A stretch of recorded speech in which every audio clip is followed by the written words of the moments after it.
الناس اللي بتنجح مش هي الناس اللي بتستنى المزاج يتعدل عشان تشتغل. الناس اللي بتنجح هي اللي بتصنع مزاجها بنفسها وبتستمر مهما كانت الظروف. الشغف بالنسبة لي مش فكرة بتيجي وتمشي، الشغف ده طاقة حية بنكبرها كل يوم بالاستمرارية وبالتفاصيل الصغيرة اللي بنجمع بيها نفسنا. وعشان الإبداع ما بيقفش كان لازم الركن الخاص بتاعي يتطور ويواكب الطاقة دي. البرطمان ده ما كانش مجرد حاجة مركونة، ده مساحة جديدة قررت ألونها بطاقتي وأخليها جزء من حكايتي. خطوة ورا خطوة الفرشة بتتحرك عشان تصنع حاجة مبهجة تفتح النفس وتدفعني لقدام. تفصيلة بسيطة بس بتفرق جدا في طاقة المكان كله.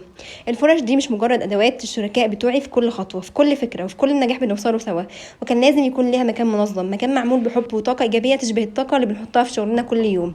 لما بتهتم بتفاصيل مكانك وتطوره انت بتجدد نشاطك وبتقول لنفسك يلا احنا مكملين وعندنا كتير لسه هنعمله. الاستمرارية هي السر، وكل خطوة بنمشيها بتعلم معانا. المكان جاهز والفرش اتنظمت والطاقه في اعلى حته، ويلا بينا نبدا فكره جديده ولعبه جديده مع الالوان. قولوا لي في الكومنتات ايه اكتر حاجه في ركن الشغل بتاعكم باور كده وتخليكم عايزين تنتجوا اكتر.